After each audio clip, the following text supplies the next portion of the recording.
again, thanks everyone for your patience. We're just giving it a few more minutes. We're just trying to get set up on the YouTube side, and we'll be good to go after that. Looks like it is going through at the moment. Perfect. And so sounds good. So Adam, I'm just reclaiming back host real quick. Thank you, Adam, for setting up the YouTube stream site. Okay, so it looks like we're about to get started. So Hector, Adam, if you don't mind pulling down that. Perfect. So Hector, I'm going to spotlight you. And as usual, Hector, I'm about to start the recording. Give it a few seconds and take it away. All right, well, we'll get started. Hey, welcome everybody. My name is Hector Verdugo. I'm the Senior Vice President of Admissions for Academy of Art University, San Francisco, California, USA. I see that we have people from all over the country here, so just wanted to take a quick time to shout out everybody. We always appreciate you joining us for our workshops. I see people from the East Coast, a lot of Bay Area here. We have Atlanta, Georgia. We see Pamela here, and I see Cleveland's in the house tonight, Jacksonville, Mississippi, Washington, D.C. We have Connecticut here, a lot of San Francisco, Santa Rosa. Thank you, Dolores, for being here tonight with us. Aloha from Maui, Arlene, thank you for being here. Let's see here. We have Manila in the house, Kamusta ka? Hey, we have Chicago, Boston, all over the place. So hey, you guys. Once again, thank you so much for being here. I see, we have London in the house tonight too. Thank you for being here. So, but long story short, we're back again here to do another workshop. Our goal here is to talk to you all about what it's like to be a student. Particularly tonight is about landscape architecture. We have an all-star cast here to help you to learn more about what it's like to be a student, what this program is all about. And lucky enough for us tonight, we have 3 wonderful students that are here to talk a little bit about themselves and their experience as well. So I think it's going to be a wonderful night for everybody out there. Without further ado, a couple things I want to do to just make sure that everybody knows what's going on this week is we're always doing tons of different events. So allow me really quickly to plug this Thursday at 5 p.m. Pacific Standard Time. I'm going to drop the link in the chat. If anybody here is interested in becoming an online student, if you're just like, wow, I want to be an online student, I want to figure out what that's all about, feel free to join us for that workshop or join us and request a recording if you need to. But that's all about just what it's like to be an online student. It's not really major specific. It's more conceptual of how do we give feedback? How do we help people learn online? How do we build portfolios and work in a hands-on environment, even if we're not on campus? The fact is that we do it all the time, so we want to be able to show you that if that's something that you have some concerns about or just like to learn more about.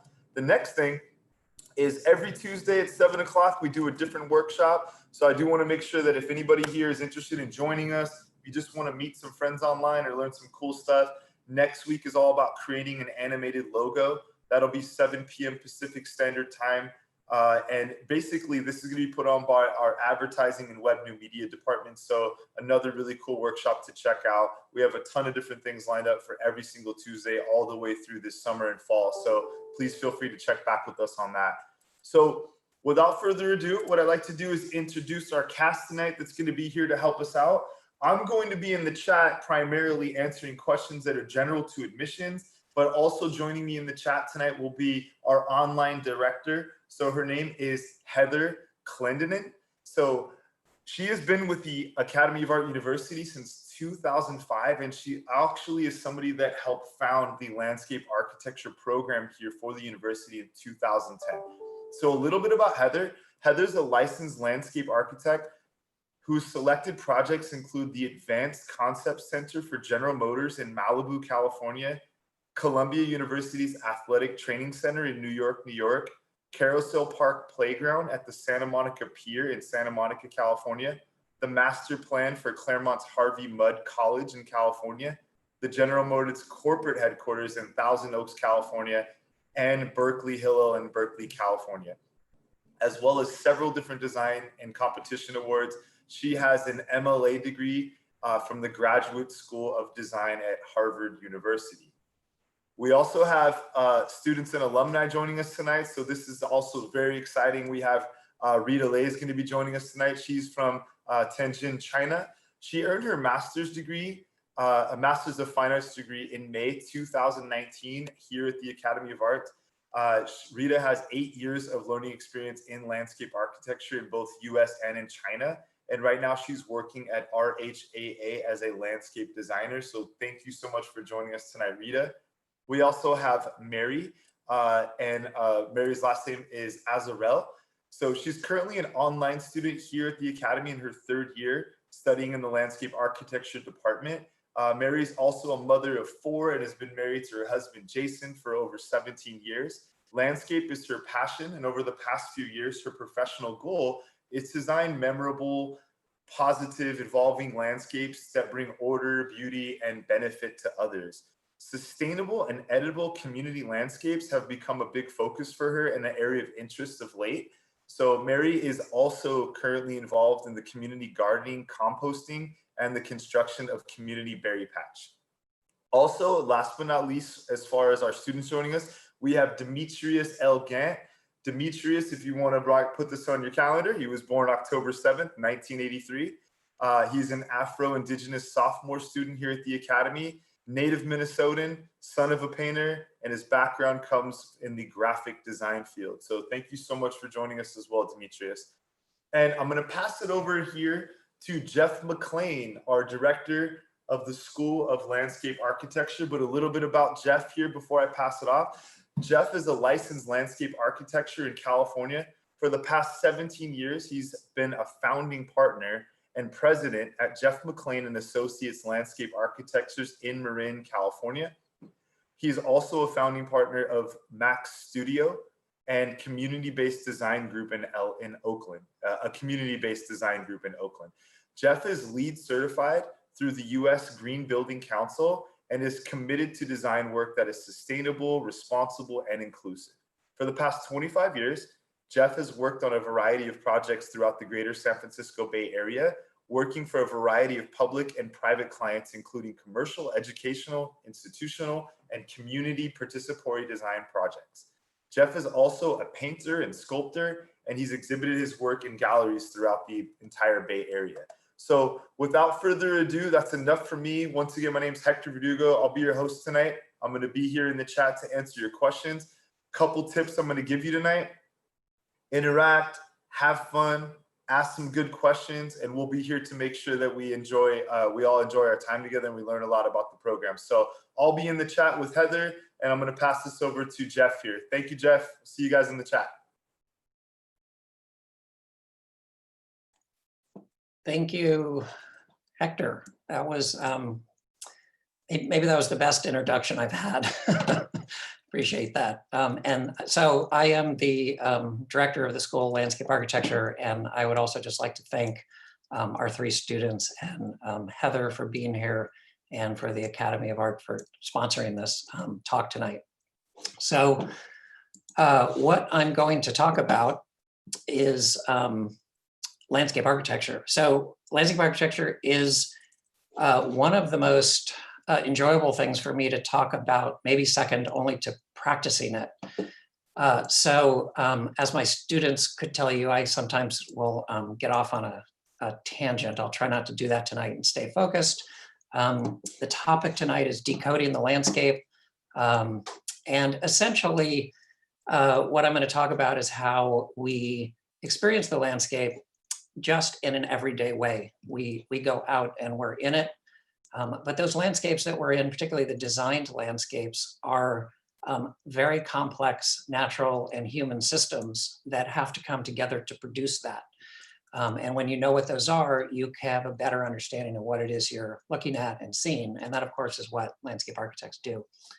So what I'm going to do is do a screen share and take you through a PowerPoint.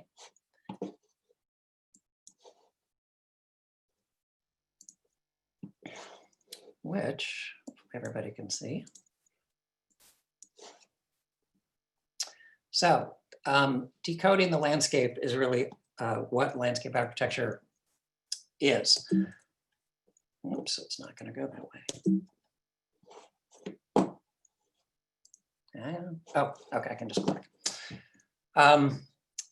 So I'm going to talk about a little bit about what landscape architecture is, because I think that's the first thing. If landscape architecture is this sort of invisible designed landscape space that we all engage in and experience. I think we need to talk a little bit about, just the profession itself. And then I'm going to talk a little bit about what landscape architects do. And then I'm going to do something that I have never done, and I hope it's going to work out, which is do a live Google Earth decoding through principles of landscape architecture of a park in downtown San Francisco. And then after that, we're going to talk a little bit about the landscape architecture program at the Academy of Art and bring back our student guests and discussions. So if you guys have any questions while I'm talking, just send them through the chat. And if they want to interrupt me to ask a question, or if I miss something and you guys are just like, what about this? Just ask. I'm happy to jump in. So just briefly, I just wanted to tell you my pathway to landscape architecture. Basically, when I was in high school, I was really interested in botany and geology and the mechanics really of how nature works. I had done a hike up in the Marin Headlands, and there was this incredible little grass that the seeds explode and fall onto the ground. And then when they get wet and then dry up, they dry into a corkscrew, and then they plant themselves into the ground at the exact depth that they need to be in to fertilize and then grow another plant. And I always just found those kinds of natural systems incredibly interesting. I was also very interested in art and design.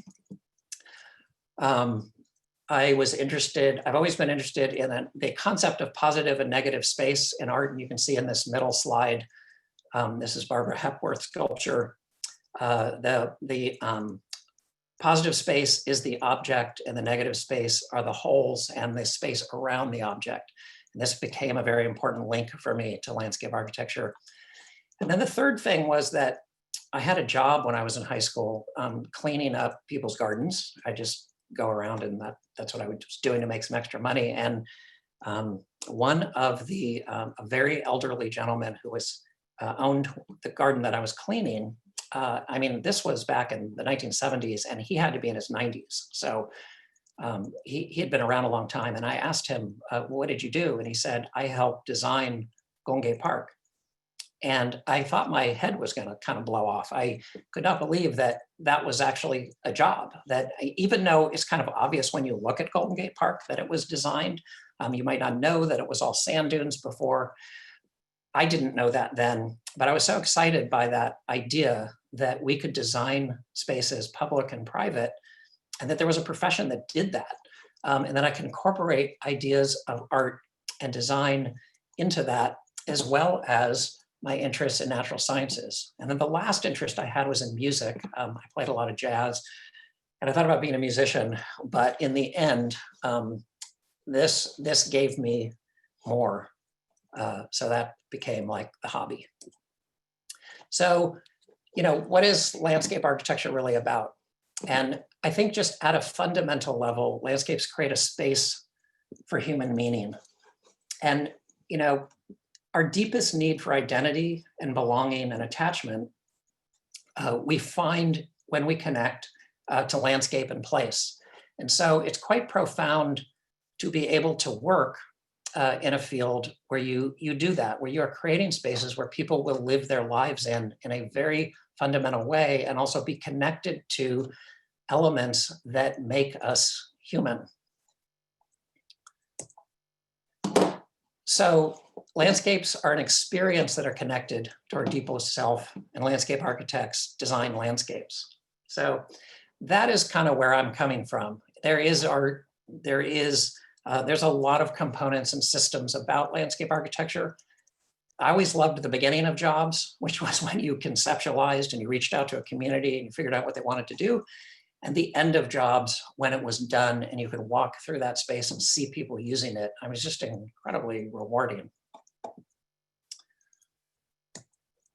So this is Central Park.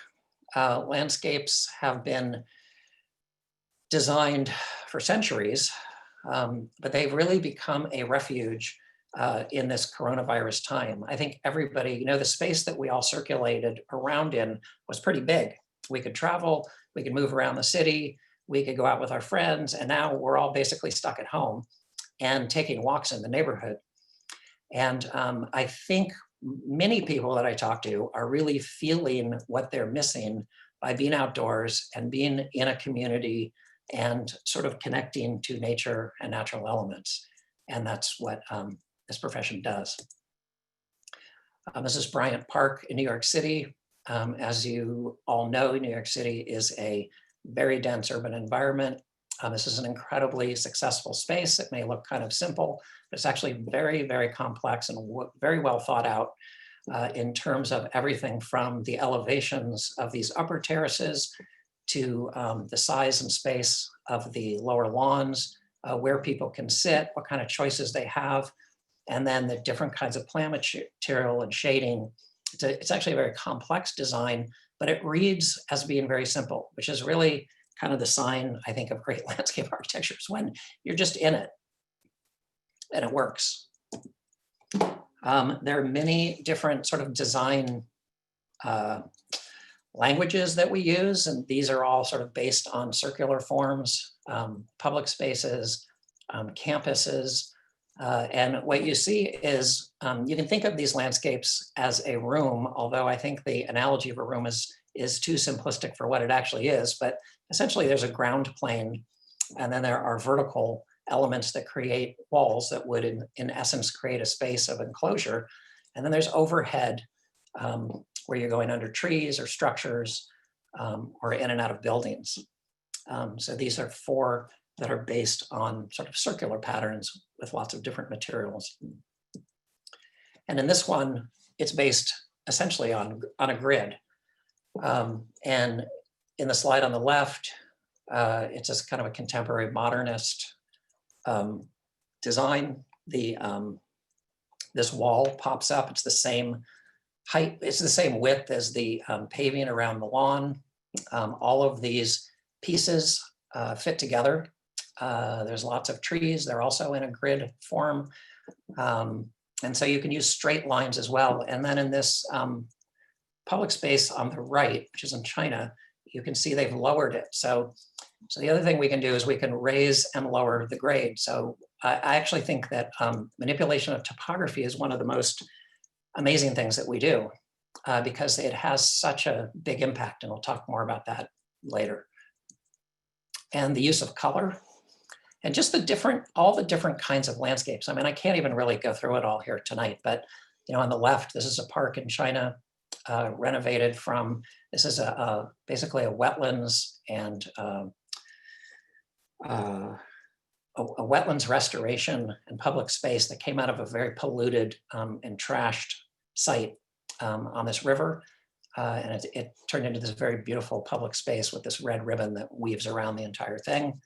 And up in the upper right is contemporary garden, residential garden in Japan. You can see all of the, the principles of design, form, shape, material, there's water. So there's constantly references back to nature, even just in the building materials themselves. And then of course, public spaces, and public spaces are completely different, particularly urban spaces, because of the kinds of things that happen in them. So landscapes are built out of a structure of what needs to happen, what the site is, and then what needs to happen in that space. And when those things come together, it's really exciting. And then there are other spaces that are sort of pure, almost pure art. This is a landform that has this beautiful curve with a sculpture in the middle. It's very simple, it's very clean. You see less of this happening now, but you will see it in museums and other places, sometimes private gardens as well. So there's just a lot of diversity in the kind of work that you can do in landscape architecture. But what is really exciting is the everyday landscape. And that is the landscape that we all just live in when we go outside, from going to a community garden to taking your kids to a playground or to school or or even developing a master plan for a college campus. All of these spaces are outdoors. All of them are completely connected to nature and natural systems, and also the human systems and programming of those spaces. And so whether you're out walking your dog, or you want to go play on the yard, or you want to have a picnic with your friends, you know, the vast majority of people are not looking at the design. They just like being in the space. And that's why we're talking about decoding, is because we all have that experience. We all want that experience. But there's a lot of thought and skill and management of complex systems that goes into making a space that feels simple and clean and whole when you're in it. Okay. I have to say something about climate change, because landscape architects deal with design basically on the surface of the earth and the natural systems of the earth.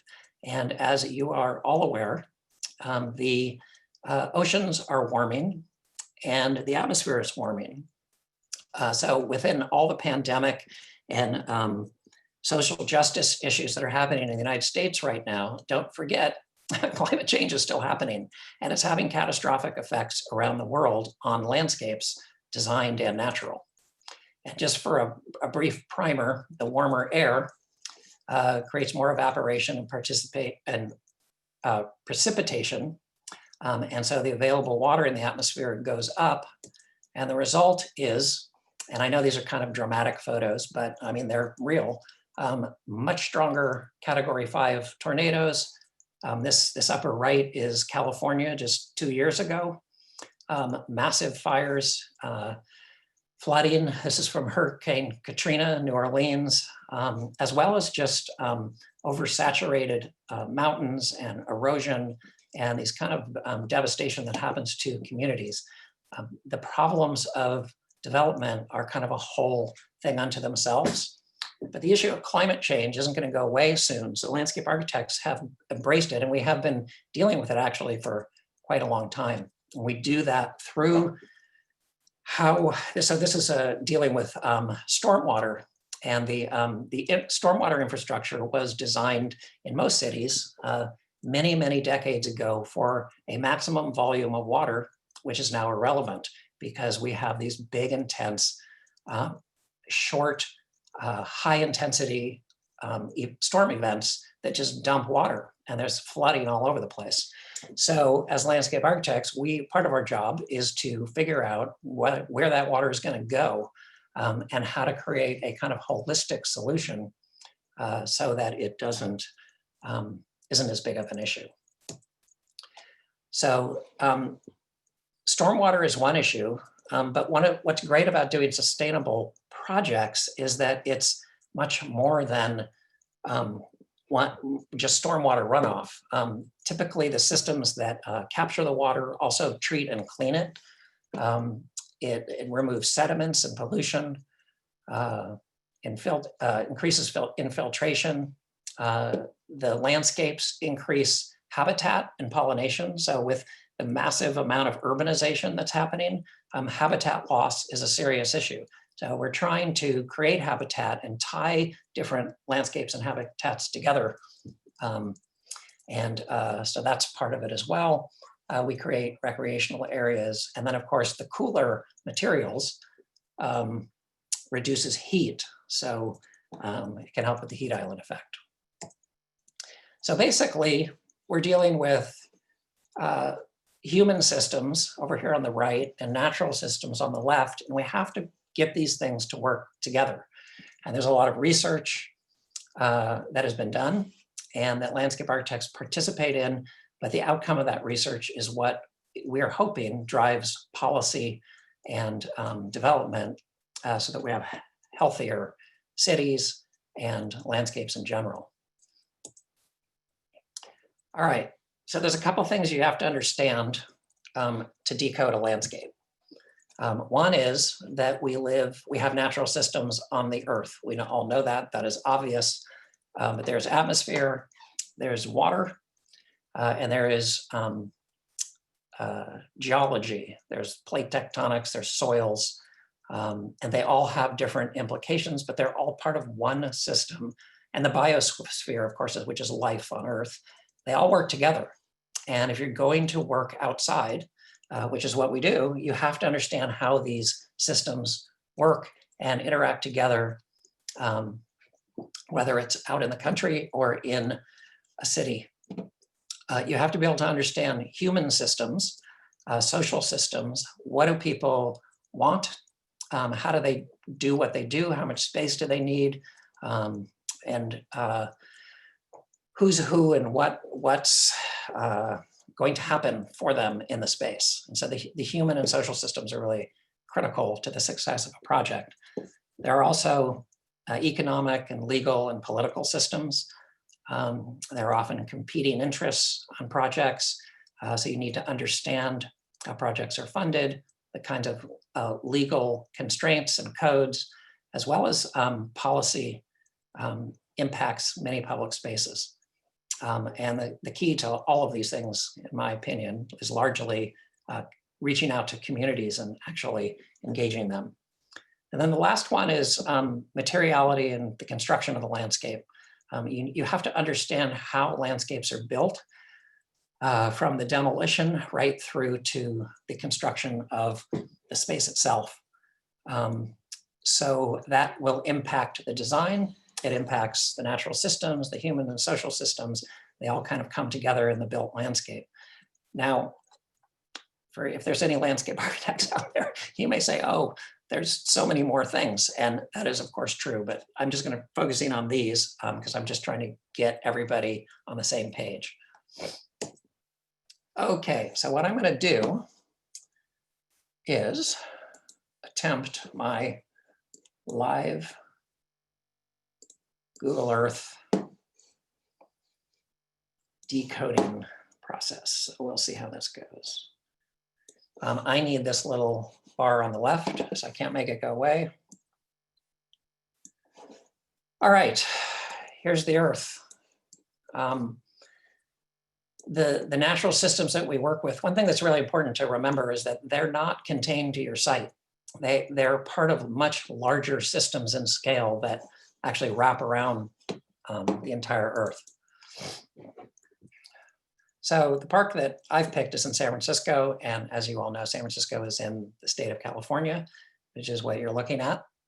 And you can see the San Francisco Bay and the San Francisco is right here on the peninsula, the Central Valley here, and the Sierra Nevada mountains. All of those things impact climate, soils, and flora and fauna. So we zoom in to the city. You can see the way people get into San Francisco and into where this park is from the north is over the Golden Gate Bridge. From the east, it's over the Bay Bridge or through the BART tunnels. And from the south, it's through the freeway system or the trains, Caltrain, which comes up from the peninsula. And so this part of San Francisco has become this very, very dense urban environment, which is a very exciting place, or at least it was until about 4 months ago. But we'll talk about that afterwards. So here's our park. This is Yerba Buena Gardens. You can see it is surrounded, up here this is Market Street, and on the north side of Market Street is the San Francisco Financial District, and on the south side is south of Market, where a lot of the tech buildings, this tall building here is Salesforce Tower, and this is Salesforce Park, which is now complete, although it's not in this image. And so the context for this space is a lot of people who work here, who come from out of the city, a lot of people who live in San Francisco, as well as in this neighborhood, all kinds of businesses and companies that have their employees who have needs. And then of course, tourism and visitors to the city, which is a huge number of people who come here. So this is the park. And I chose this park not because I think it's like the most incredible park I could ever show you, but I chose it because it has many layers of meaning that we were talking about in the beginning, the kind of meaning that we can decode and understand. And so I think it's a good example, and it's actually a complex space, but the overall fabric of the space is fairly straightforward. So just for a very quick tour, on the left is the Metreon, which is a big commercial building that has food courts and movie theaters and stores. There's a Target over here. On the far right is the Museum of Modern Art. There's a lot of cultural institutions here. Over kind of behind the building here on Mission Street is the Museum of African Diaspora. This is up here to the north is the Contemporary Jewish Museum. And where this crane is now a building and will be the Mexican American Heritage Museum. And this building right here that is opposite the Metreon, that kind of flanks the park, is Yerba Buena Center for the Arts, which is a multi sort of racial community arts institution. And so there's a lot of art and cultural institutions here. And you'll also notice on this side is St. Patrick's Church. So you can see Museum of Modern Art, the big skyscrapers. And on the south side is Moscone Center, which is a gigantic convention center, which is also now complete. And it comes across the street and under part of the park as well. So there's a lot going on around the site and in the site. And one of the amazing things about landscape architecture, and I think if you're an architect, you're often thinking about the object and kind of how it fits into a space. But in landscape architecture, we not only have to think about the space we're creating, but we have to think about those edges, because every landscape is tied and connected to another landscape. It doesn't really matter what your property lines are, they exist. And so you have to tie it in. So you'll notice here, this Mission Street, that's Mission Street. And I don't know if it's gonna be here. Oh yeah. So you'll notice that these stairs here are on the axis of Mission Street. There's this big oval. And so that's a tie-in of that edge from the curvilinear oval to the street itself. Okay, so let's go back to the plan. And so when you're deconstructing, really the first thing you want to do is understand you want to try and make observations and see how the space is held together as a whole before anything else. So in this case, if you think of this as a room, on the left is the Metreon, on the right is Yerba Buena Center for the Arts, in the back is St. Patrick's Cathedral, and then right here on this side is the Martin Luther King Jr. Fountain, Memorial Fountain. And so these are the anchors that enclose and sort of create the space that this park and gardens are in. So we'll see if this works. Hey, it's gonna work. All right, so this park, this fountain, the Martin Luther King Jr. Memorial Fountain, was designed by an African-American artist named Houston Cowell. And for those of you from the United States are familiar with Dr. King's speeches, in his March on Washington speech, he talks about that justice rolls down like waters and righteousness like a mighty stream. And this fountain expresses that. And you can sort of see on the right and left, there's a pathway that goes in. And what's interesting about the pathway is if you go back over here,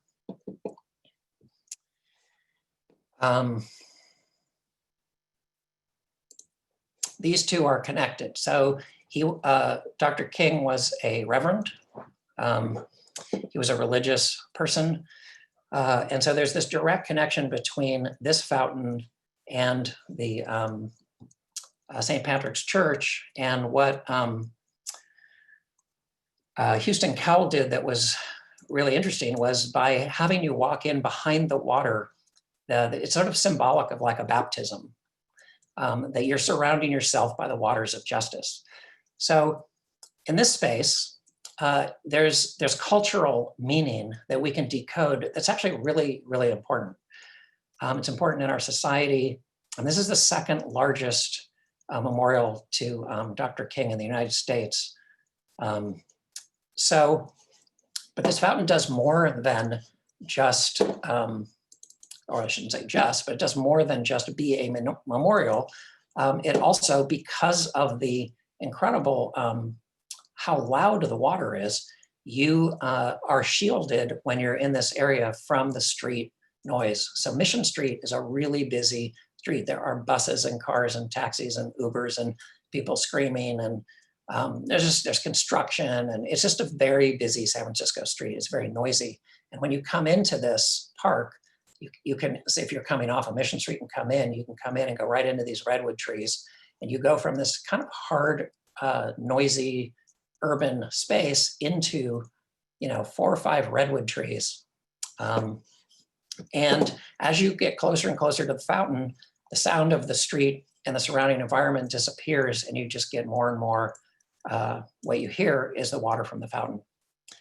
So it's a major structural connection. The other one is between Yerba Buena Center of the Arts and the Metreon. This circle down here is a stage, and they have a lot of live performances. This park was designed to have as many as 5,000 people in there. So they often will do concerts and other kinds of outdoor performances. So this place can completely fill up, or you can just be there and it's not as busy. And then the other major connection is between SF MoMA and the park. So the front door of MoMA is right here. And if you cross the street and keep walking, you end up right inside this park. So cultural institutions, religious institutions, and other buildings all become part of what this space is. Hey, Jeff. Yeah. Hey, a student just asked really quickly, what was the name of the designer for the MLK fountain? It was, I think you said Houston. Houston Cowell, Cowill.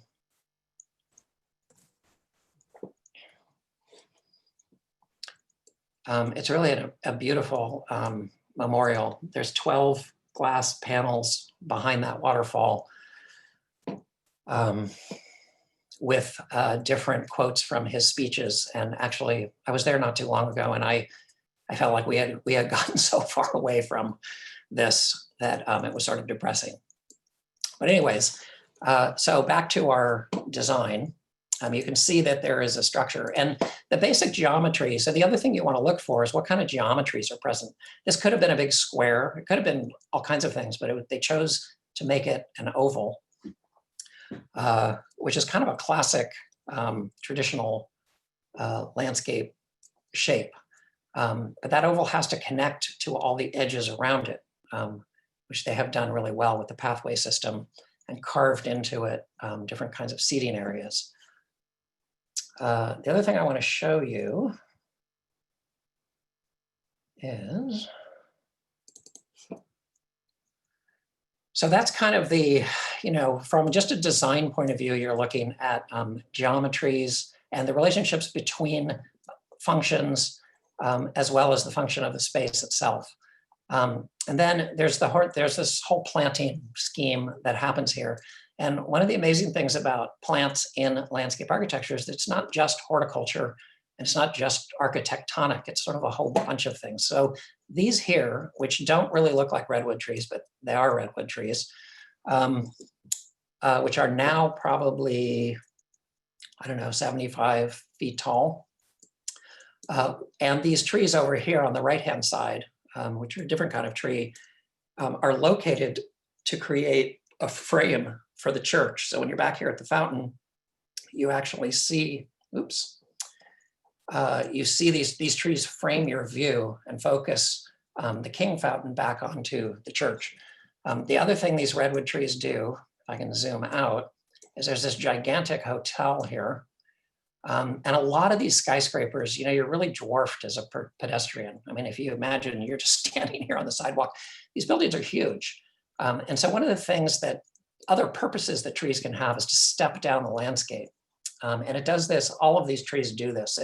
You've got these buildings, and then you have these tall redwood trees, and then you have these kind of medium-sized trees, and then you have smaller ones. And it kind of steps the landscape down so that when you're in it, it feels like you're in that space. You're not just being towered over by the skyscrapers, and it actually works really well.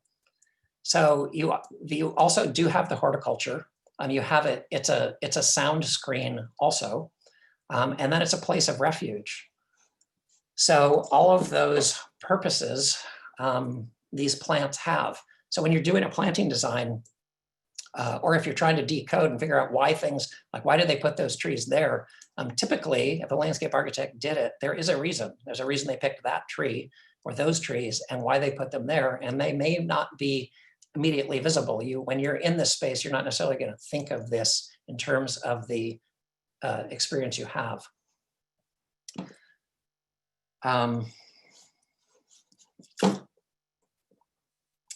Just a couple other things. There are a lot of other gardens in this space.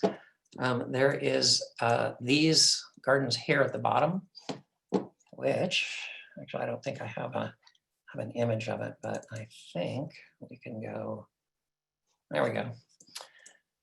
These are the 22 sister city gardens San Francisco has a relationship with, and RHAA did this, which is the firm that Rita, who's our student alumni here today, is actually working for. So they did these gardens. And so there's a connection to the broader community and actually to the world by having these gardens here. There is also a Native American Indian memorial. It turns out when they were digging this up that it was a sacred burial ground. So the Ohlone Indians came, they had some of their artists design this memorial and place it in here. There's a butterfly garden and some other gardens, and there's a bunch of public art around here as well. And then the other thing I wanted to say about this fountain is there was another artist, and her name, she was a Dutch artist, Lynne Utzon. And what she did was she had her art installation engage sunlight. So basically what you have here flanking the fountain are these big panels of Sierra granite stone with these triangular fluted areas on some of them, and this kind of silver etching that is kind of like a fracture. And what happens is as the sun moves across the sky, what areas are highlighted and how they're highlighted is constantly changing. So this entire, and then there's reflections in this pool over here. So you can kind of watch the light change by hanging out here and actually just looking at this installation. So the other reason I wanted to show you this park was because landscape architects don't do what they do alone. We work obviously with architects, artists, engineers, contractors, arborists, archaeologists, all kinds of different people who have specializations to get a project done, but it's the landscape architect who is going to organize all those pieces into a coherent space. So other issues, which I don't know if we'll really have time to go through them, but spatial coherency, when you walk through a space, the clarity of movement from one to another, moving from a sunny space into filtered light and back out into a sunny space, where paths open and where they close to the sky. And then of course, topography. I just wanted to mention topography. So topography also has multiple uses. One of the biggest things we have to deal with, of course, is where does water go when it rains? So it's gonna hit the ground and it has to go somewhere. So in this particular space, there's a whole drainage system set up to pick up that water. And a lot of new sustainable projects, we try and keep all of the water on site and not have it go into the storm drain at all. But the other thing this does, and I don't know if we're gonna be able to really see it. Well, you might be able to see it here. There's a little bit of a hill here. So there's a use of topography to help screen this area from the Metreon and that whole commercial center. But it also creates a hill for the people in the back to see what's going on with on the stage. So topography is used as a visual screen through hills. It can be used to screen sound. It can be used just to create interest. It's really a sculptural element. And I think it's really one of the most amazing things we get to do is to manipulate topography, both for use and sort of have the natural systems exist within there. All right. Let's see. I don't want to miss any major things here before I stop. I think I'm just going to stop here. So let me pause that.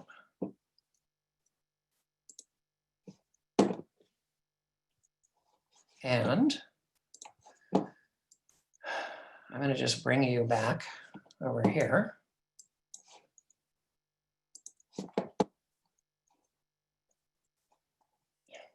So in the coding, you want to look at what anchors the space, what encloses the space, what kind of geometries were chosen. Can you figure out what kind of, why those were chosen? Does it seem random?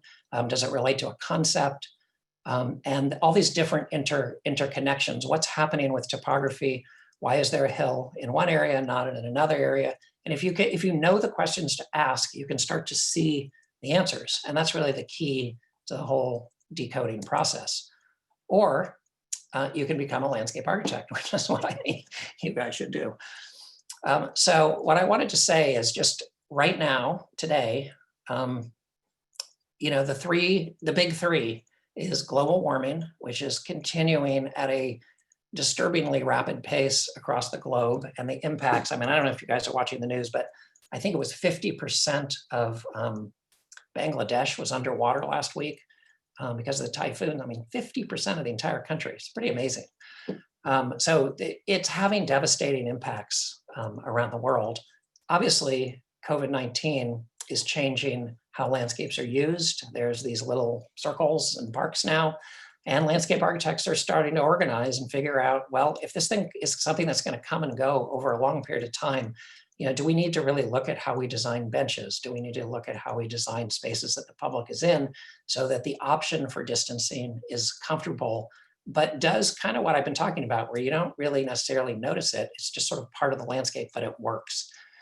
And then, of course, the Black Lives Matter, social, economic, and environmental justice are really urgently important issues.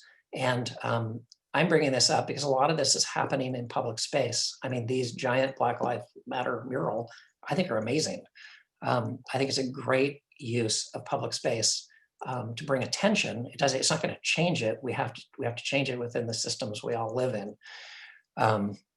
But how public space is used, if you've been paying attention to Portland, there's a lot going on over there, and it is a tradition. There's a lot of traditions, the right word, but to organize and protest in public spaces is really important. And you have to design spaces that are big enough and have the type of circulation that can contain those kinds of activities. So it's sort of another thing that we think about. So I'm just going to talk for a few minutes about the School of Landscape Architecture, and then I'm going to turn it back over to Hector and the students. So we have a very, wait, I feel like I'm missing a slide. Oh, you know what, I'll do this one first. We have a very deep curriculum.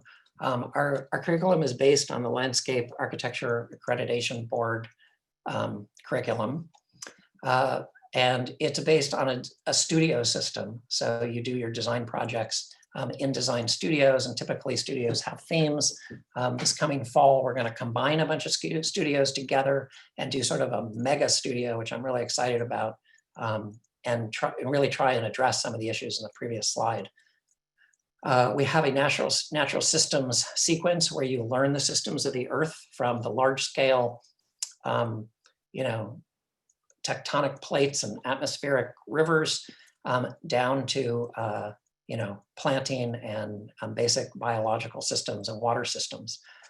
We teach hand and digital graphics and the current technology and software. So we have an advisory board, which is made up of a bunch of landscape architects who don't teach, but they are advising us. And so they're a great resource for us to keep us current on what kind of software we need to have and what firms are using to communicate. Because unlike my artwork, where I make it with my own hands and then I can show it, landscape architecture, you design it, you're in this big community process, this whole thing happens, and then it gets communicated through graphics and representation, and somebody else builds it. So you really have to understand how the technology and software works. We have a couple of history and theory classes, and then professional practice and portfolio classes. And then there's a technical skills, grading and drainage, construction drawings, so that when you get out, you have the fundamental skills both in design as well as a portfolio that will help you to get a job. And I think it's been a very successful system because so many of our students do get out and compete with all the other schools and get the work. So we're very excited about that. We also have a speaker series where we bring in landscape architects. San Francisco happens to be sort of ground zero for landscape architecture in the country. There are probably more landscape architects in the San Francisco Bay Area than anywhere else in the country, maybe in the world, including New York. And so it's a great resource for us for our speaker series, our advisory board. We have a 4-year BFA, a 3-year MFA, and a 2-year MA. We are an art school, which is why we have a Master's of Fine Arts and not a Master's of Landscape Architecture. But as you know, we're not going to go through all the details of the curriculum, but we have these flow charts that show, and you can request, you can actually download the course sequences on the Academy of Art School of Landscape Architecture website, or you could request a flow chart and we can get you one. And it just shows the course sequences. Our studio projects, which as I said, are sort of the foundation of the design work that you learn to do, are typically run as collaborations with public agencies such as the SF DPW. San Francisco Department of Public Works has over 50 landscape architects working there. It's really unusual for a city to have a staff of landscape architects like that. And so they're one of the head of that program is actually on our advisory board. And so we have had the opportunity to do a lot of studio projects, collaborating with them. We also work with community groups who want work done, as well as landscape architects and firms. Last semester, we worked with CMG, which some of you may have heard of in San Francisco, on a site that they had designed but had not been built. And our students did a bunch of projects. We also worked with the Union Square Business Improvement District last semester to design an alley. And this particular student design won. And if the pandemic ever ends, please wear a mask so we can all be done with this. It's going to be built. So that is really exciting. This student, their studio project will happen, and it's not the first time. This is a student MFA project that was a collaboration with a community group in San Francisco to develop 5 blocks of alleys in a neighborhood, and those people who lived around there sponsored it, and our graduate student ended up, it was a large complex project, and she ended up doing that. And 4 of the alleys, I believe, are now built, and the 5th one is getting ready. We also work with other groups. This was a project we did for a tech, or it's a tech startup that converts sewage into soil. And they had a demonstration garden. So we really try and get out and give you guys experiences in the community. If you're in the MFA program, you do a thesis. And the thesis is a year-long project of your choosing. So if you're interested in sustainable infrastructure and sea level rise, you can do a project on that. If you're interested in urban design and parks and plazas, you can do a project on that. And we have a committee of landscape architects who both approve your thesis project before you start it, as well as review it at the end to award the thesis if you pass. So it's a really exciting part of the MFA program. And many of the projects that the students have done in this program have really helped them get a job. And I think Rita would agree to that. But the one thing that really separates our program, there's a number of things, but the big one is really our instructors. They are landscape architects.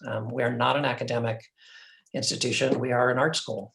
And so we have their landscape architects teaching students in the different disciplines within landscape architecture how to do it.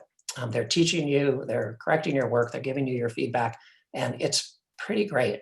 If you're taking planting design, you're probably, or plants, you're probably going to take it from Sergio Lima, who did the planting design for the roof of the Academy of Sciences in San Francisco. He's also working on the planting design for the Dubai World Expo. So he knows what he's doing, and you're going to get a great education working with him. And these are some other projects from our faculty, the Plaza at Golden Gate Bridge, and there's numerous other projects as well. But learning from landscape architects is a really big deal, you know. And these landscape architects, they want to teach. If they don't want to be academics, they want to practice landscape architecture, but they really like teaching, so that's why they do it. And you know, it just works really well. So wherever you are around the world, you can be a landscape architect. One thing I'd like to point out is that you don't have to have any knowledge or skills. We will teach you everything you need to know. So you should come and study landscape architecture with us. I know there's a bunch of questions, and I've probably forgotten to mention a few things. So whether you're on the panel or students, please feel free to ask. And I will turn this back over. This is a field trip I took to Mount Tam with a bunch of students studying natural factors and looking at the San Andreas Fault, with runs right through Stinson Beach and Bolinas in north of San Francisco. So all right, so let me get out of here.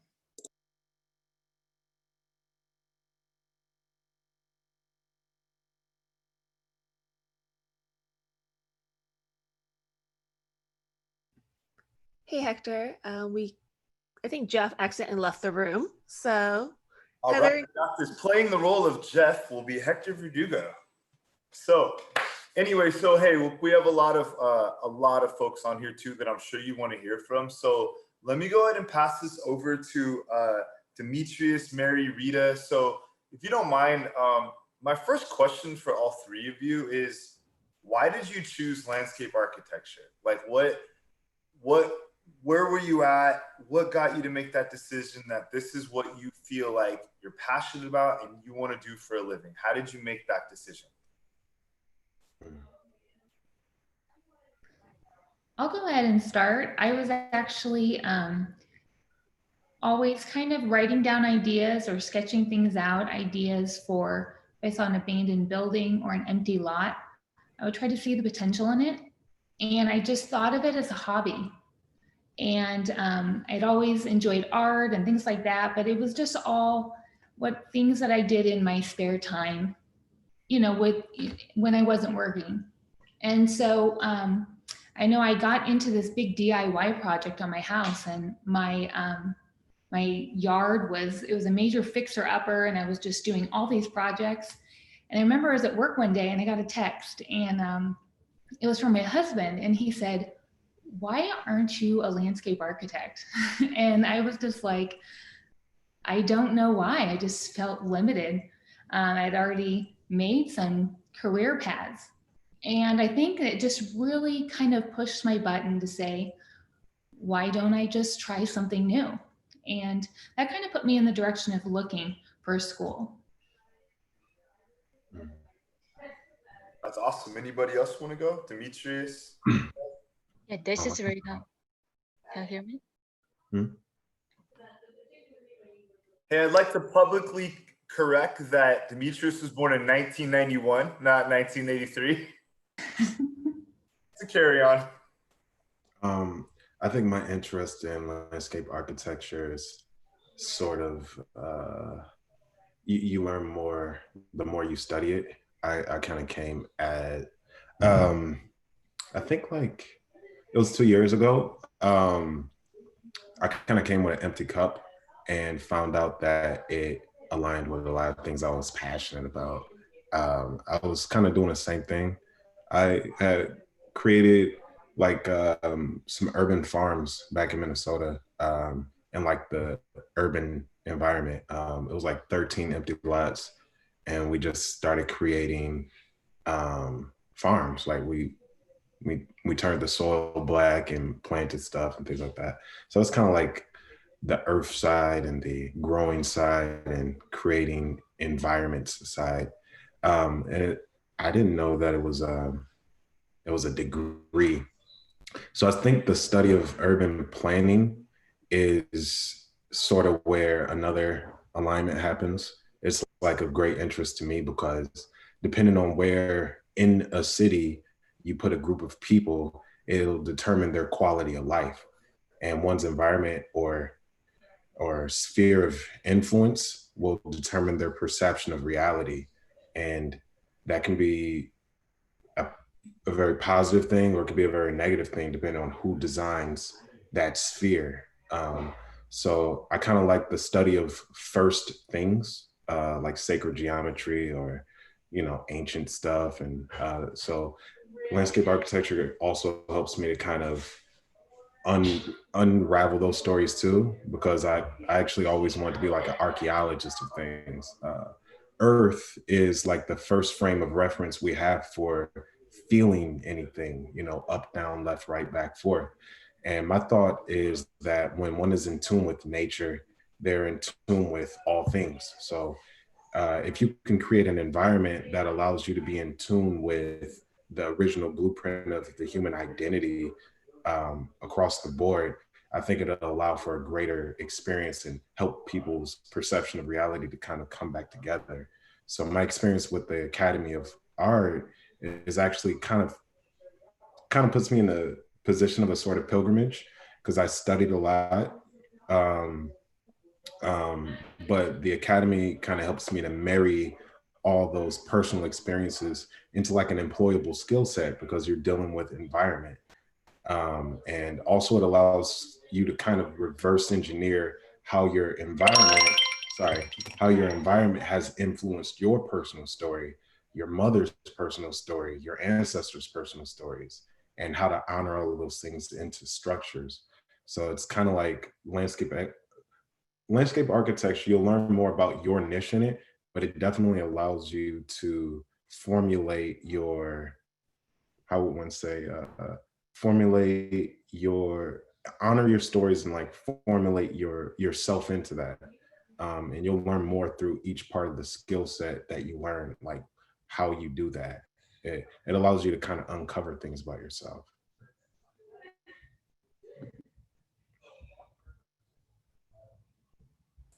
Hey, I appreciate you sharing that, Demetrius. I honestly think that was a deeper answer than I would have even imagined. But I think the perspective, even in the chat, people are like, wow, like that's a really, really cool way of looking at why you would get into that career and what it means to you. So I appreciate you sharing that. And then Rita, did you want to say some words as well? Yes. For me, my story is just simple. Like when I was very young, I started dreaming to be a designer, and in that way, and I started learning drawing since 4 years old, and then I take the artist exam at the high school, and then I went to my undergraduate university, which is learned the major in environmental designing. And I was lucky in that because that major has basic knowledge in both architecture field, interior design, and landscape architecture. So I had enough time to decide which path I really want to go. And then I feel like the landscape would be my main thing. And I recall memory that how I loved the parks and play in the parks when I was very young. So I really want to design it and try to control the environment. So I chose the landscape architecture.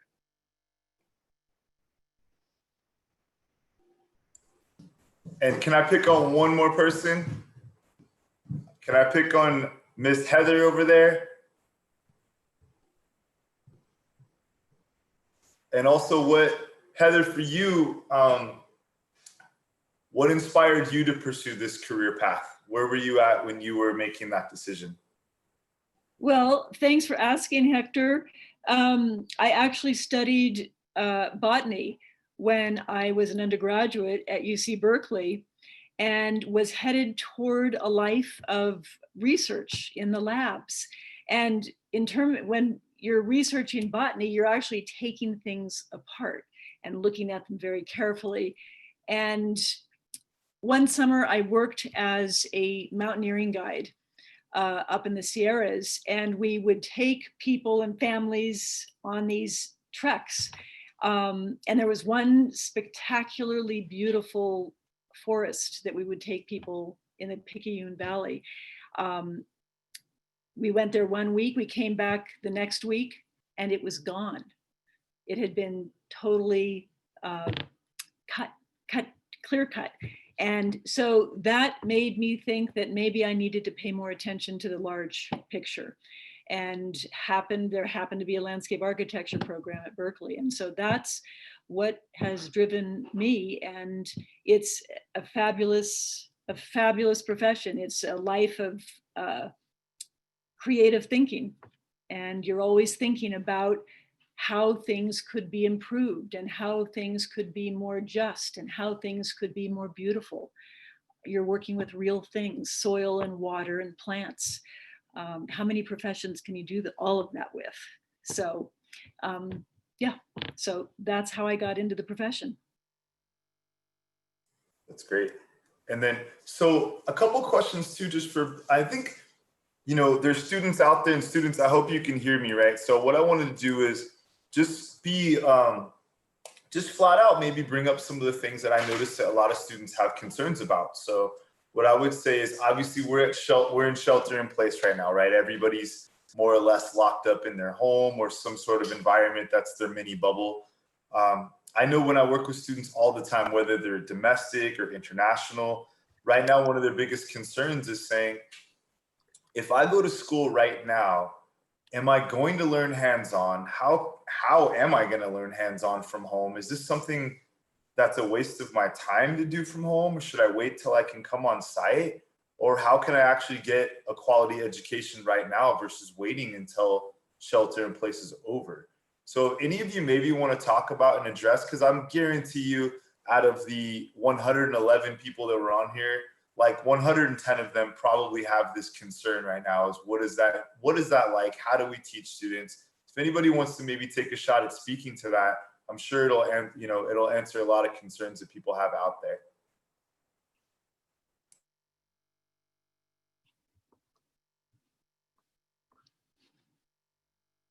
And I know we even have online and hybrid students here too, correct? Yeah. I guess, what is the day-to-day like, to make it a more narrow question? Like, how do you learn project-based learning if you're not in a classroom? Because I think that that's really hard for people to really like understand how that could be possible, even though we're doing it every day. I am fully online, and I actually always have been with the university. And I really had my doubts when I was starting how this was all going to work out. And I have to say that the curriculum is really great because it is so project-based that as you're going through each week, each module of instruction, you have no choice. You have to complete a project of some kind based on that content. So whether it's research or even a lot of times they're telling you to go out in your own city, wherever you're at, or sometimes you're just studying a park right there in San Francisco, and you're gaining these skills of how to research a place when I can't be there. And so I think it's been surprising how great of an education, especially as we go into this pandemic. And I know online learning seems so scary and foreign to so many people. And I'm just like, I've been doing this for a while, so this is no problem. But it's a great opportunity. You have a lot of flexibility, but it doesn't mean it's easy. And I think that is what you kind of have to learn about yourself. How many hours is this going to take me? Because you really have to be your own manager and plan your time. Because if you choose to be flexible and say yes to something, you still have to get your project done. So it's an interesting balance to try to maintain, but it's a great learning environment.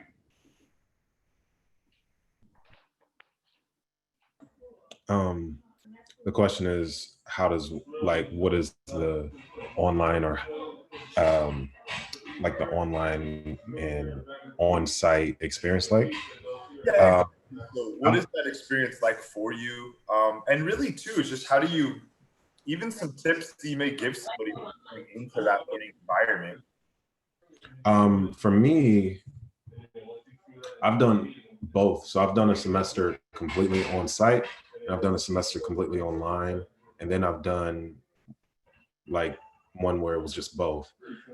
For me, it's both are different experiences. I kind of prefer on site because you get to go on field trips.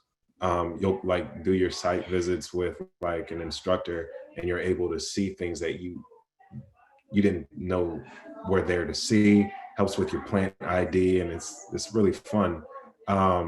The structure of it can be a little rigorous because you have to buy.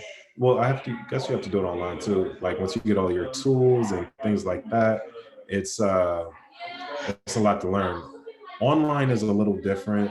I think like when it comes to like the university experience, you definitely want to find like a buddy to like build with, or at times though, I think that the online is a little easier because you have you have your videos, you have everything you need to kind of learn what you need to learn and how to do it. And, the instructors are pretty quick. So I think it's fine. I'm a bit of a hybrid student. I do both depending on what's available. It's good. I don't mind it. And if I had to do a completely online thing for the rest of the course, I think I'll be all right as well. It's just about learning how to create your own space at home that kind of produces some peace and quiet, and just making your own design studio at home, basically. Mm-hmm. Good answer. And for me, I had both experience in online class and on-site class, and also for studio. And I have the online design studio with Heather and the on-site with Jeff. And in those experience, there is a little bit different.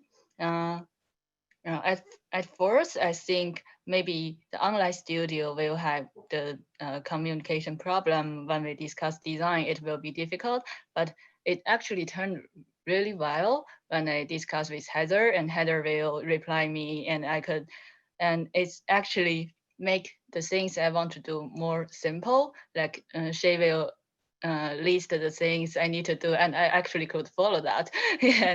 and when I did it in on-site studio,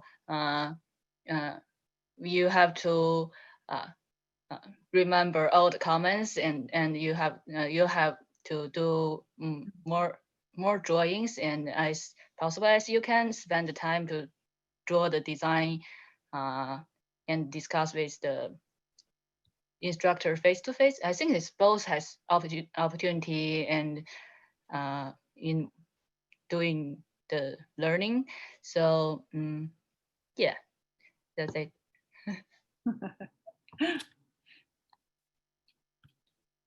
Well, if I can jump in here to say that the online program actually is one of the things that sets our School of Landscape Architecture apart from other landscape architecture programs, because we're building what will be the first online degree programs offered in the US. In fact, we have currently a 36-unit MA degree that's completely available online.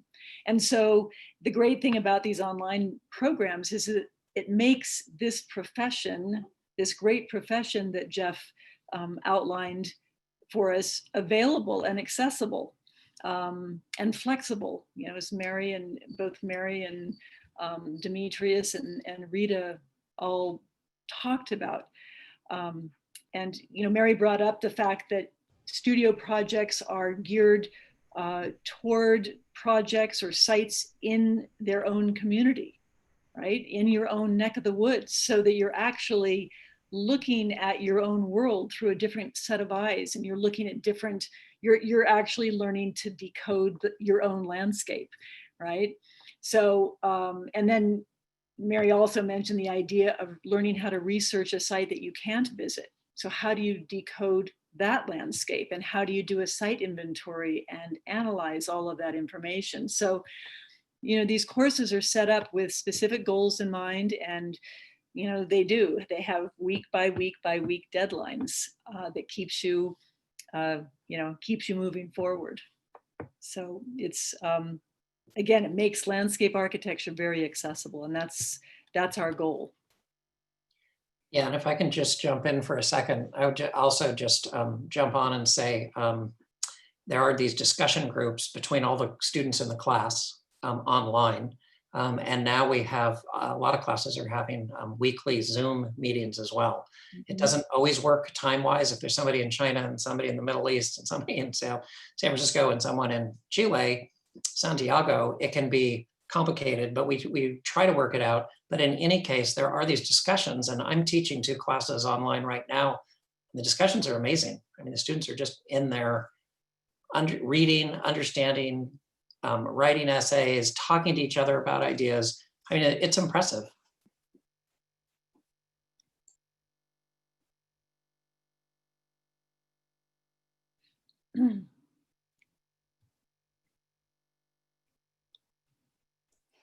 The other thing that I just wanted to say is, I know there's a lot of strange political things that are going on in the United States right now, but the Academy of Art and our School of Landscape Architecture really is part of what we love, is that our students come from all over the world.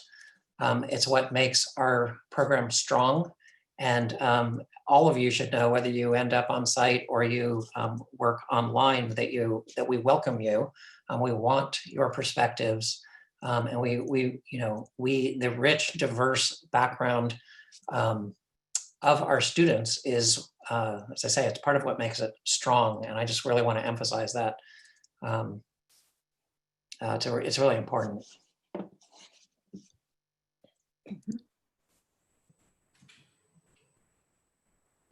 All right. So, hey, students, if you have any questions that you like to ask, I know that there were some questions out there. Not everything was specifically addressed, but if anybody has any questions that you'd like to ask in the chat, be more than happy right now to throw out some questions, and we can make sure that we hand them over to the team here.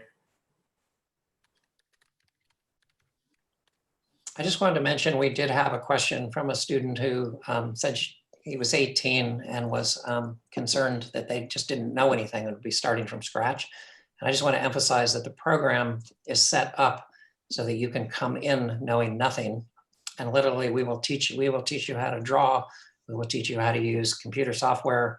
We will teach you how to design and do all of that stuff. And that the Academy of Art has a lot of academic resources, writing, language, all kinds of things. So there's a lot of support. Our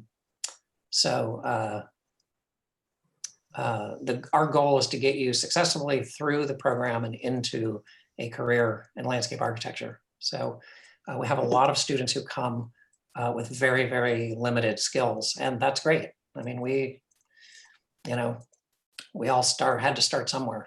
So. So, hey, I have a couple things I'll try to bring up for everybody too, right? So I'm not a landscape architect by any means whatsoever, right? But one thing I was always raised to kind of have ingrained in me is you have to work hard no matter what you do. So if you want to be a landscape architect, if you want to be a marine biologist, if you're going to work at McDonald's, be the best at what you do, and that's going to open up more doors. That's what creates skill sets. That's where great relationships. I know Demetrius was talking about find a friend, but all of that comes from putting yourself in a position to be successful.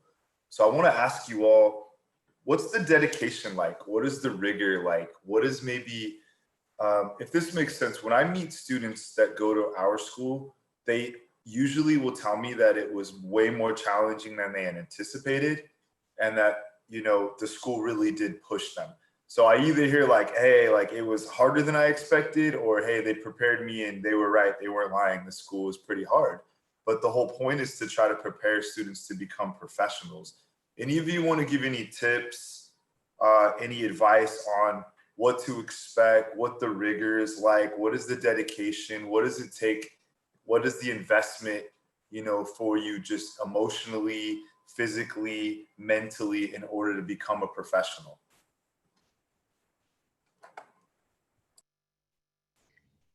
I'll speak to that if it's okay. I would say that in the beginning, the counselors do a really good job in letting you know how much you should take on to start. When I was first enrolling, I just thought, oh, I'll just take a full load. And my counselor was like, I don't think we don't typically advise that very first semester. And I was wondering why until my first few classes. And I was like, oh, this is why. Because it is a lot, especially when you're starting out.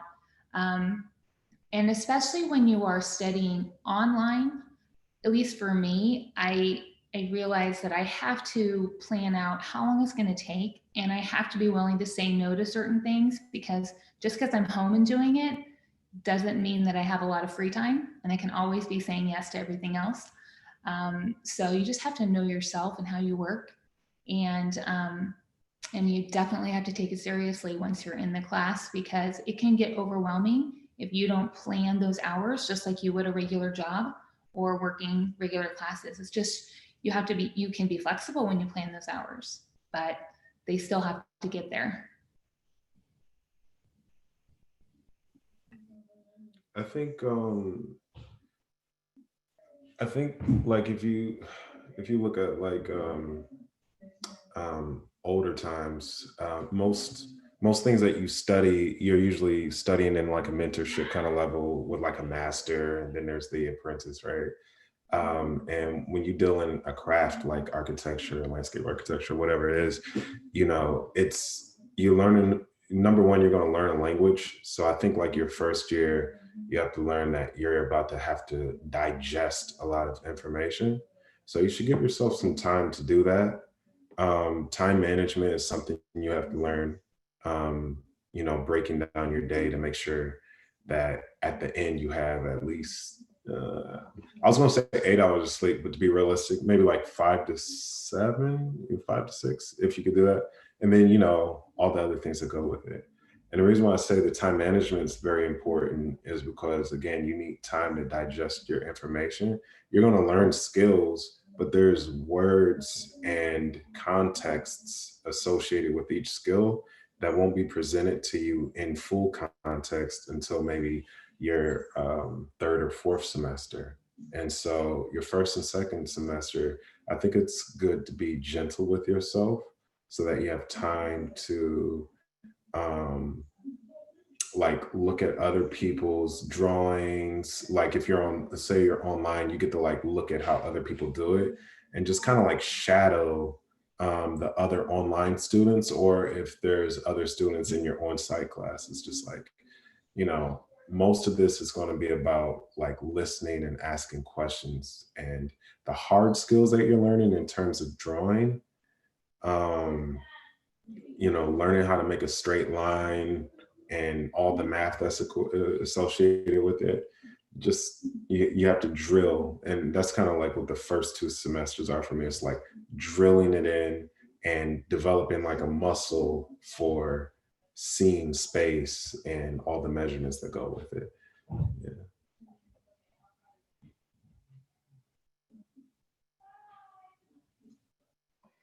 For me, as an international student, and I had to learn English in my first semester. And I remember that in my first semester that I only take one major class, which is with Owen, one of our instructor, and go outside to on-site, really on the park and to measuring how the design is actually are. And thus, as an international student, that's really helped me understand the like different units we use in China and in the US, and also how to think in a Western country. It's like really show me how the landscape architecture world in American, and then I generally only take 3 to 4 classes a semester because I really want to focus on each class and to do my best. And I really want to learn as much as possible, but I don't want to push myself too much. So I did it that way. Yeah, and I think you need to consider your own situation and finding the most suitable way to yourself. Yeah, and for the I want to mention that Hector said when you found that if this project is really hard, what should I do? And that's actually happened to me in my thesis project. And when I did my thesis project, I really think it's the hardest project that I did at school. And in that project, we did a lot of research and case study and analysis, trying to find the best solution. And it's a bunch of information that you need to understand and to control. And it's like a nice puzzle that you have to figure it out and find the right thing for the for the problem, trying to find the best solution. And but when I really finish it, it end up as a big achievement in my student life. And I even get a merit award from the American Society of Landscape Architecture Northern California chapter. And that really made me proud of learning landscape architecture and what I'm doing right now. And because of this project, it's also give me the job opportunity. And yeah, that's it. I just wanted to sort of piggyback off of what Rita was saying. There was a quote that I heard a long time ago that kind of helped me learn how to learn new things. It is, the more one learns and the more unorganized his knowledge is, the more he suffers. And what that means to me is that as long as you know where your knowledge goes or where the context of what you're learning is going into, you won't get too overwhelmed.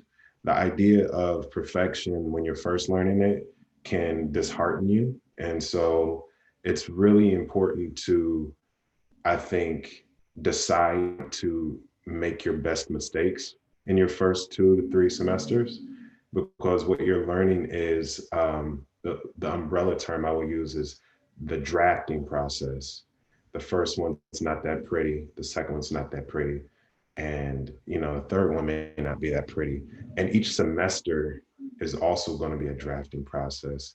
You may fail your first semester or a class, but you're gonna learn what you did incorrectly.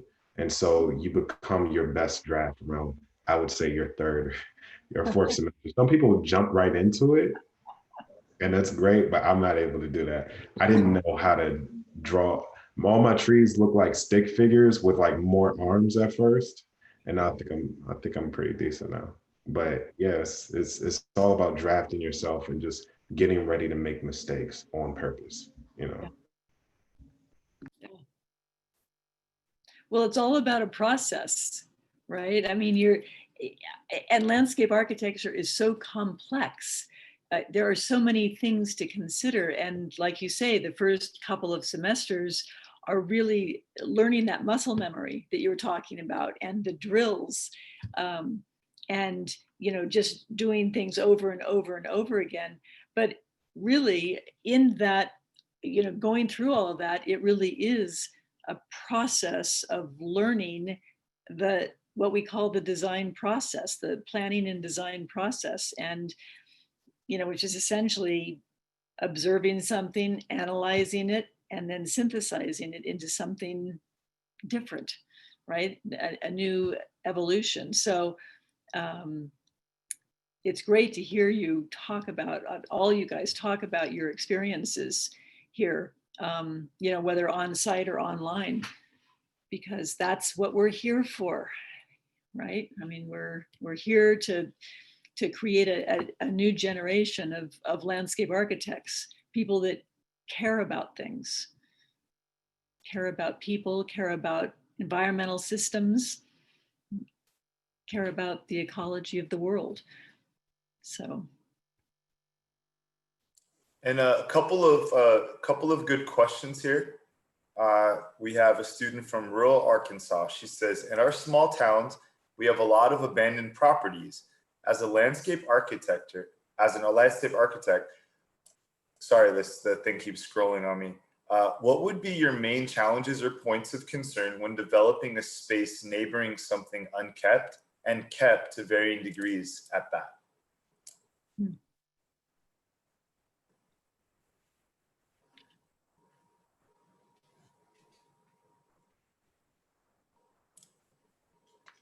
I can respond to that.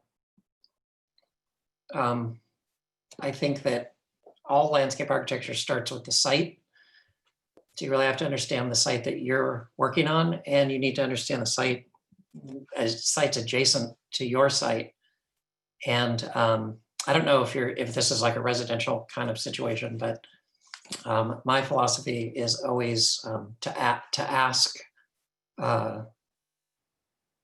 what people want. So if it's a community situation, to not do a top-down design, but do a kind of bottom-up. So, but I think that's the key, is understanding what it is you want to do on your site, what all the complex factors are involved in the site, and how that intersects. And in that thing I was talking about the edges and how important they are. And this is an example of where you would have to focus on how those edges are developed. So that's a great question.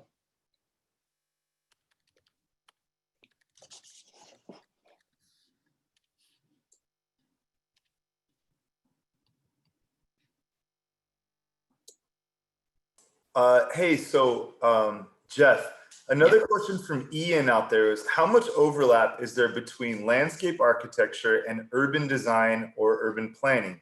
And what are the central differences? That's a great question. Urban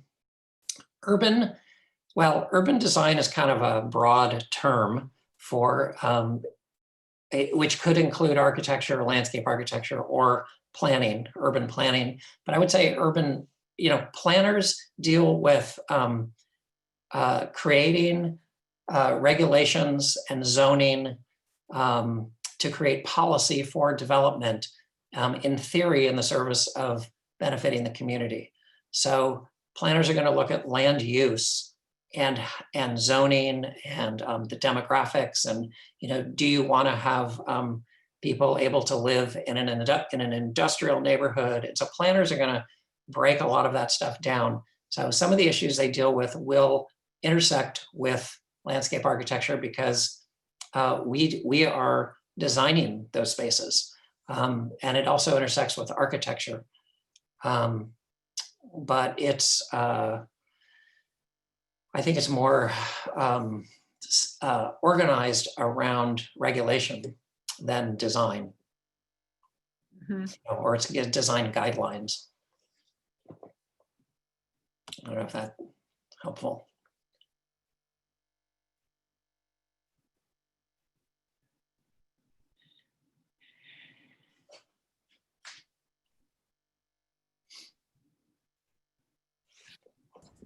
Jeff, we have a question out here. What is the difference between ground landscaping and rooftop landscaping / gardening? Elevation. So roof gardens are part of a whole system of sustainable design, sustainable infrastructure. So the purpose of roof gardens is the same as the purpose of sustainable ground landscaping, which is to slow down, capture rainwater and slow it down, create habitat, cool, you know, roofs get hot and they radiate heat back into the atmosphere. So green roofs are much cooler, so they help with that. And they provide green space for people who have access to those buildings. So, but it's part of a whole, green roofs are part of a system of sustainable infrastructure. They're connected to what's happening on the ground, the water that comes down, the habitat that's created, whether it's birds or insects or whatever else is happening up there. And then on the ground, you know, it's just a much bigger space. So the kinds of problems you can solve are more complex.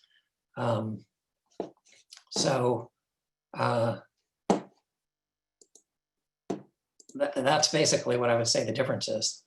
You know, you're in your roof garden, it's contained on a building, and roof gardens they're amazing. A lot of the roof gardens that are being done now are incredible.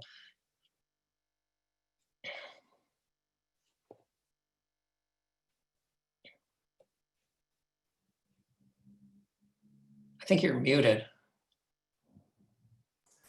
I said, I have a good question for each of you, and we can just keep it nice and simple, but what would you say is the most, if not just one of the most rewarding things about this career path to you? And I'll start with you, Jeff. Is there anything that comes to mind about what is rewarding about this type of a career path to you? For me, it combined a lot of interests that I had into one place. And I always loved, like Heather, just coincidentally, I was really into botany. So my love of plants and ecological systems and design and art and sort of places for people.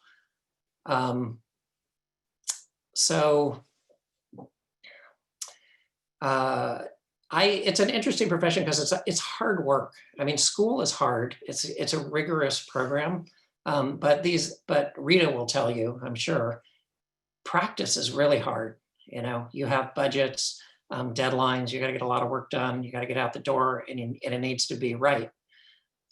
So it's very demanding, but it's incredibly rewarding because you're creating spaces. I did a lot of estates and just really amazing gardens for years, as well as some other commercial work. And then I shifted to community work and I started doing schools. I did a bunch of schools, and the budgets were tiny and we had hardly any resources, and there were terrible contractors building them.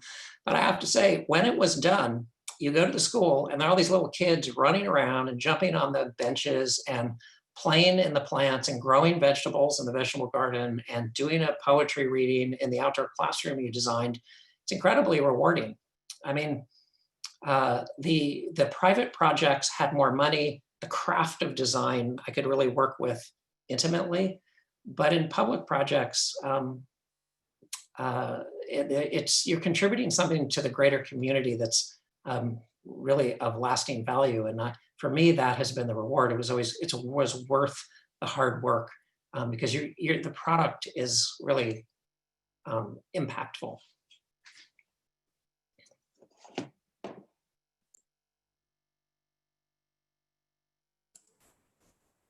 Heather, Rita, Mary, Demetrius, anybody here have same question for you?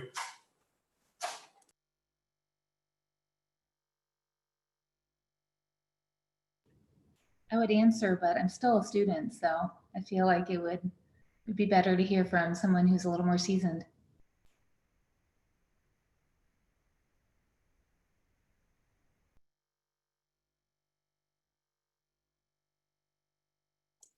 Heather, you're muted.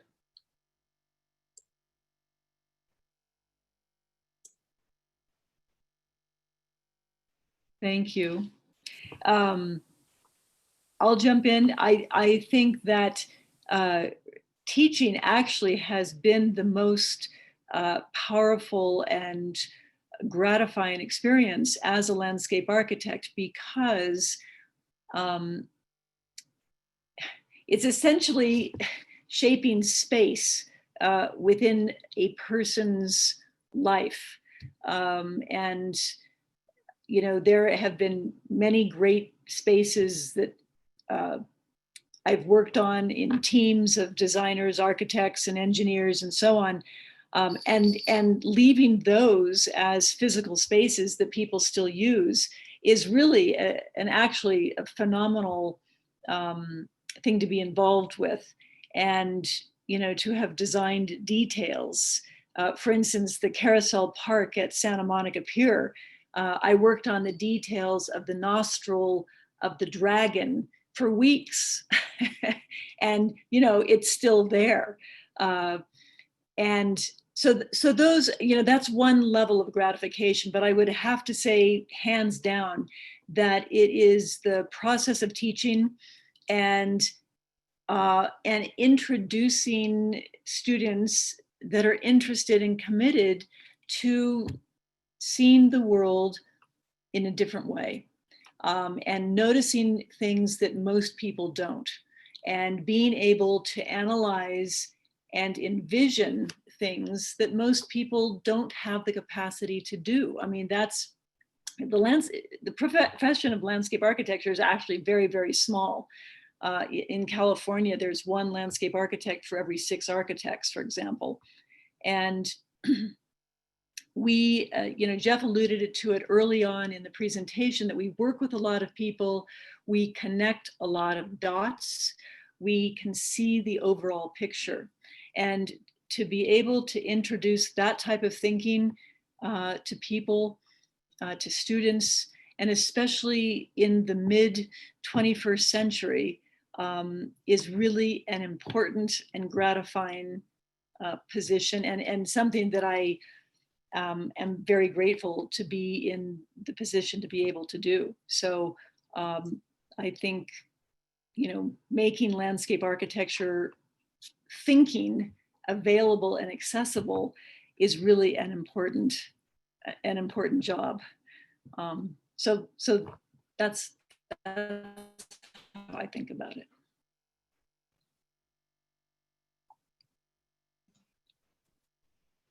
Hey, this is Rita. And for me, and I just started the job from last September, and as a entry-level designer, that when I'm doing the work, is totally different from doing the student projects, that you could have the broad idea of what you want to do, but when you're in the company, it's more like, you know, should follow the lead by the project manager, and to learn how they think and try to use your skill to help them build their mind. And I think once you pass those, that's the process of learning. And once you have the same level with them, you could take their jobs. and I really learned a lot as a entry-level designer in the company, and it focuses on different things like we do a lot of construction drawing that we didn't do at school, and we learn how to really build the things, like where I put the straw on the board, and where I should consider about the grading, how the grading goes, and that kind of detail is still new to me. And so I think the important thing is keep your minds in learning, and don't just learn as much as you can, and make the process goes faster. And yeah, that's it. Yeah, and actually, I would just jump in and say, you know, ditto to that, that one of the things I really like about the field is that you're always learning. And no matter how many schools I might do over 15 years, every school is different. It has a different staff, it has a different site, it has different needs, it might have a different parent group. One school might be blue collar Asian American families, and another one is, you know, some other neighborhood. And so the variety is, you're always learning new things. I mean, I was amazed up until like the second I closed my practice to take this job. I was working on things and so you're always doing research and you're talking to other people and you're trying to figure out how to solve a problem you haven't solved. And so all of your experience builds on itself, but there are always new things to learn. And being a very curious person, that was helpful to me. I would have a really hard time in jobs that were repetitive and monotonous, and this really isn't. I mean, there are times where, you know, you gotta get it done and it's tedious, but that what Rita's talking about is really true. And I think it happens over the course of your whole career. My guess is Heather would agree with that.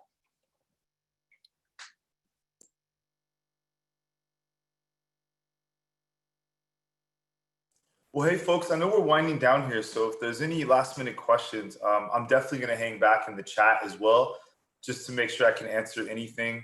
I don't know if there's anything anybody else wants to say or any more words of wisdom. And if that's not the case, I would love to just once again, if you're in the chat and you want to give a big shout out, I would really want to say thank you so much to Rita. Thank you so much to Mary tonight. Thank you to Demetrius. Thank you so much to Heather. Thank you so much to Jeff for all taking the time this evening to be here to talk a little bit more about landscape architecture and what it's like.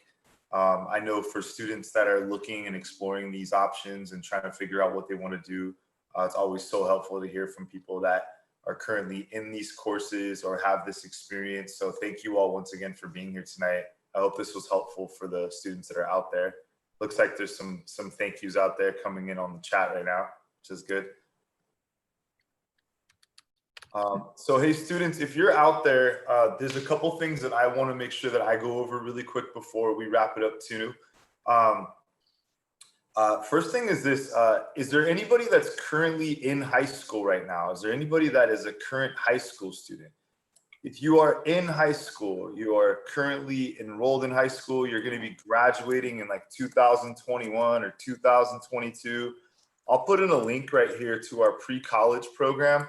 I would tell you to make sure that if you're in high school, check that out. We actually offer courses for students that are in high school where they can take classes and explore. It's all free. You don't have to pay to apply. You don't even have to pay for the courses.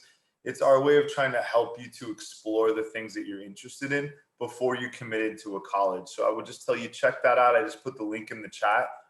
If anybody here is interested in talking, having a one-on-one, learning more about the program in detail, going over transcripts, do you want to get into an MA or MFA? Do you want to try to get into your first bachelor degree for this type of a major, whatever it may be?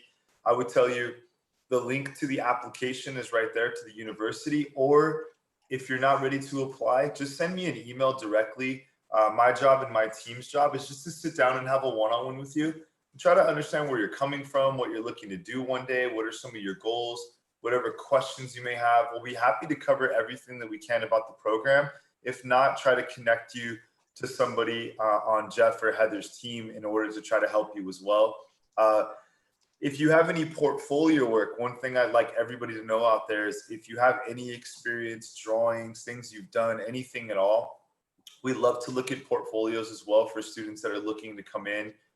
It always helps us to better understand your skill set, what it is you're looking to do, and allow our faculty to give you some guidance as well. So please don't be shy. I'll drop my email in there one more time for everybody, but please, if not for communicating, just for my self-esteem, send me an email so that we can catch up and say hello. I think it really goes a long way.